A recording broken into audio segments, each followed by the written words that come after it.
Շնորհակալություն, նախ շնորհակալություն հրավերի համար, երկրորդ շնորհակալություն ներկաներին, բայց միշտ հայերեն խոսում եմ, բայց այսօր որոշել եմ անգլերեն ներկայացնել զեկույցը, որովհետև այս աշխատությունը կատարել եմ հիմնականում արաբերենով,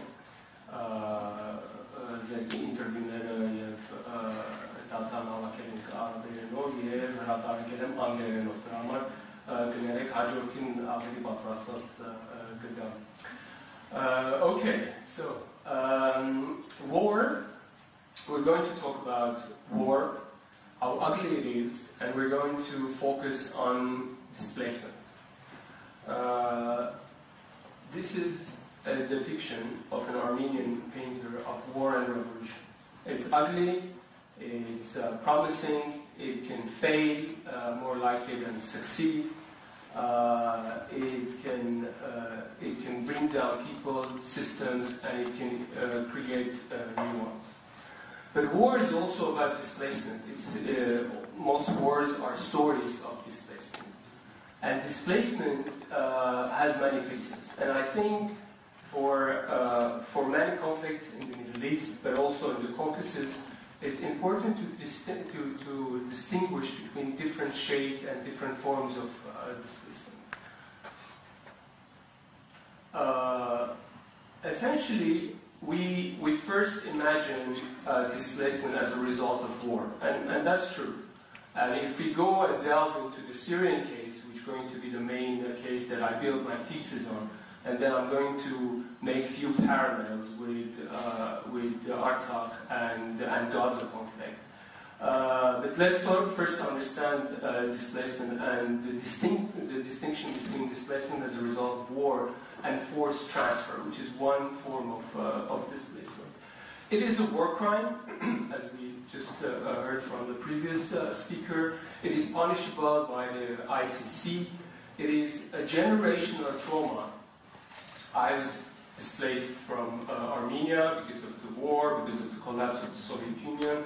Then I lived in Aleppo. Then I was again displaced from Aleppo to Europe. Now I'm back in Armenia. Hopefully I will not be displaced from Armenia. So it's a generational trauma for a lot of people. It is also, of course, a human practice. But the most dangerous aspect, arguably, the most dangerous aspect of forced displacement is when it becomes a solution, when it becomes a means to manage conflicts. And this is what we're going to focus on today. Syria, as I said, is going to be the main case. And I have lived in Syria, and I've looked at Syria for the past, I think, 10 years professionally. Yeah, my first conference was in June 2013, and now we are 2023. So for 10 years, I've studied Syria quite in depth. And I'm not going to go into the details, but as we just to catch up, the conflict, the uprising started in 2011 and developed into a full-fledged war in 2012. But there was an interesting let's say, a development that I caught in my research that I think a lot of people did not notice, that the government forces, the Syrian government forces, its local allies and the foreign allies, they faced a dilemma when they were fighting the opposition, the armed rebels in 2012. The dilemma was that they would come, the Syrian government or the regime, call it whatever you want, with its allies, would come, let's say, control one village or one city. And it would bring under its total control because it has quite a strong military and security abilities. But as soon as it withdrew, the protests and the conflict emerged again. So one way we saw in few cases that there was outright massacre of people. In few cases we saw that there was some sort of a truce or reconciliation. But in many cases also it happened that the government would come, would reoccupy the area, and it would displace people. But this was a dilemma. Why? Because the displaced people would go to the nearby village or to a nearby region and spark rebellion there. And this was a never-ending cycle. I always like to bring Homs. I'm sure you've heard about Homs, the central province of Syria. Gives a good example. The government launched a military offensive in July 2011 in Homs city, where essentially the rebellion started. The rebels were defeated and they moved to Qusayr, which was a major battle later in 2013. When the government came and recaptured Qusayr, they moved to another region in the border area of Lebanon. When the government in 2014 reoccupied this area, they moved back to Homs. So you see, this endless cycle of fighting each other was one of the reasons why the government or the regime had to come up with a solution. And the solution comes back to the way how the regime essentially saw these people, the rebels and their social base. In Arabic, there's a word, it's called hadin al-shabiyya. It's not, social base is not the exact translation, but I can come up with a better one. It is essentially a group of people, a segment of the Syrian society, that the government sees them as the incubator for rebellion. Look, we're not just talking about rebels who hold arms and fight. We're talking about social network. We're talking about dense social networks, in fact, who sustain the rebellion against Assad. And in fact, I managed to, with a group of researchers, we managed to talk to very senior Syrian officials who provided roughly this definition. This is not a quote, but those are their words. They see this segment of population as conservative, sectarian, mostly Sunni, conservative, with sectarian tendencies, flawed convictions about the regime that they believe and they want to tear down the regime. And then, essentially, they cannot be negotiated, and they are time bombs. One of the officials were explaining that if we keep them in our areas, this rebellion will repeat. Now you will understand where I'm coming from this far. Essentially, what was their solution was not to reconcile with this social base, not to massacre, except in certain instances, not to come up with a new political solution or a reconciliation mechanism, but to essentially forcefully transfer them from many places in Syria to opposition-held areas. And where did this come from? It came from, again, Homs. Actually, in 2014, these rebels who again gathered in Homs essentially were besieged by the government. And there was no solution. The government could not take entire areas, and the rebels could not win. After many multi-party prolonged negotiations that I'm not going to go into details, after approximately 12 months, they decided to transfer this population from Homs to rural Homs. Essentially, what the government was doing with Russian and Iranian mediation as well, it was essentially uprooting these people who would keep the rebellion alive, and in the future would be the incubator for new rebellion and revolution, was uprooting from strategic areas and transferring somewhere else. Was it completely pre-planned, this transfer? It would be an exaggeration if we say yes. It was not completely pre-planned, because let's not forget, war creates a lot of factors and circumstances. So partly it was because of the war and this endless cycle, but in part was also pre-planned. And this experience in Homs in 2014 gave birth essentially to a strategy which evolved over time. It became a blueprint. It essentially became methodical. The government and its allies would besiege, would starve, would pressure the social base and the rebels, eventually giving them two choices. Either to stay and go through security vetting and security process, which a lot of people would not want to because of high risks, or leave the area, just transfer without, Russian peacekeepers would guarantee their movement to another place. Between 2016 and 2018, a conservative number is that 200,000 people were forcefully transferred from different parts of Syria into Idlib. And now let's look at Idlib, because that's also quite interesting. This solution is usually, so the thing is that I conceptualized this understanding as uprooting people, the social base as a solution based on the Syrian government experience. But then I realized that actually Turkey is quite involved in a quite similar business in the north. Just a quick geographic, presentation. This is Syria 2021. Essentially, the government in the blue has held most of these places. In the northwest, you have rebel-held areas, a mix of rebel, Turkish, and jihadi forces, and the green is the Kurdish area. We're going to focus on Afrin, where I've put the circle. What was interesting is that Turkey launched several military operations in Syria. 2016 was the first one. The second one was in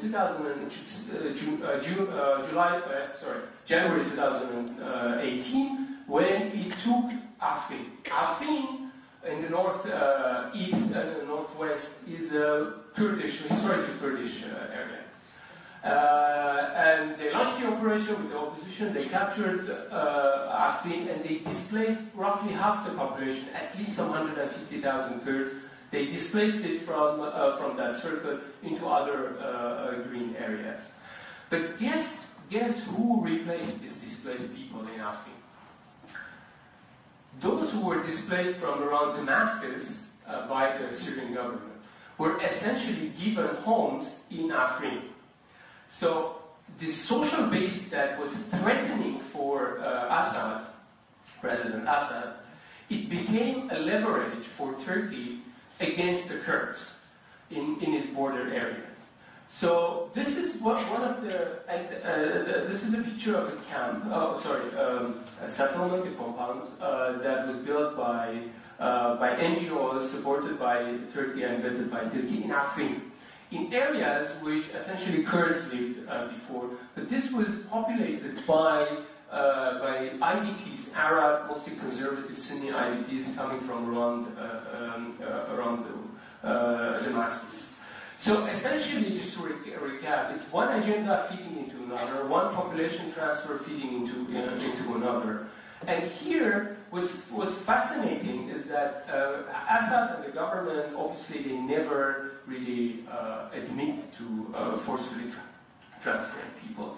But from the Turkish perspective, it is quite astonishing to see that this whole population engineering, demographic engineering, is quite open and not even secret.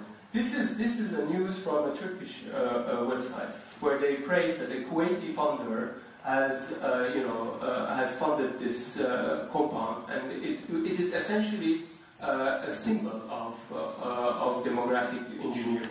Even more so, I mean, not to be accused just being Armenian and attacking Turkey, President Erdogan himself, it was quite astonishing when this news came out. He, in this article, in this interview, he claimed that Arabs, Kurds are not suitable to live in these border areas of Syria.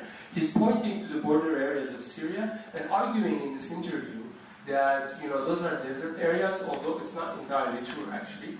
Those are desert areas, and it's suitable for Arabs and not Kurds. And this is after its second operation in this area, where it again engaged in ethnic cleansing and repopulating the area with Arabs. So this whole thing is to say that at its core, what the Syrian government was doing, and later what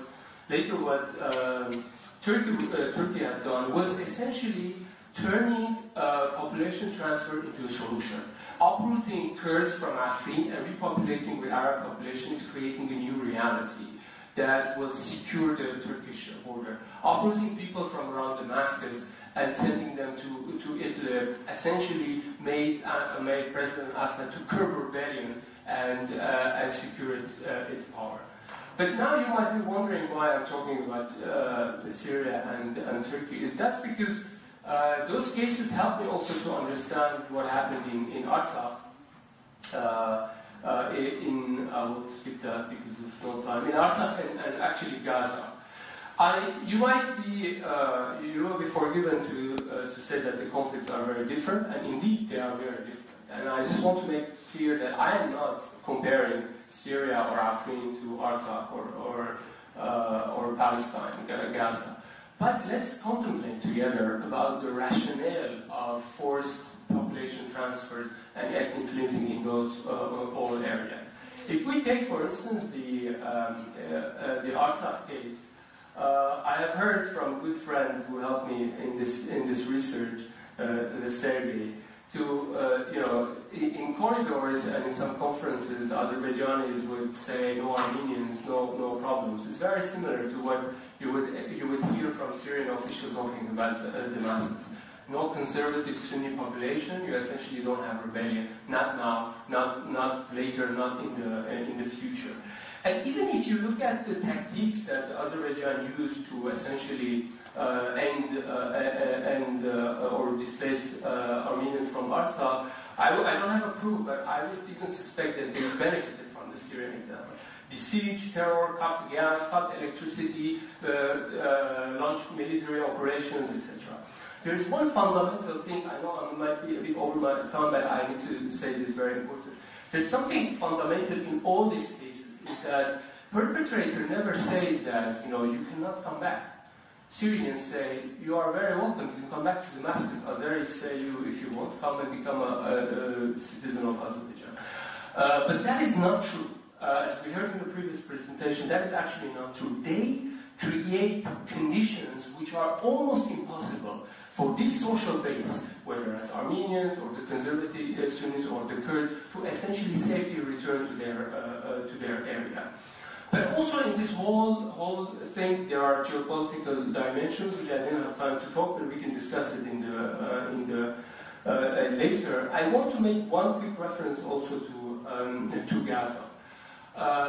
It is quite astonishing to see how Israel is openly talking about population transfer from Gaza. And here again, the rationale is quite similar to what we saw in Syria, Turkey, and other places.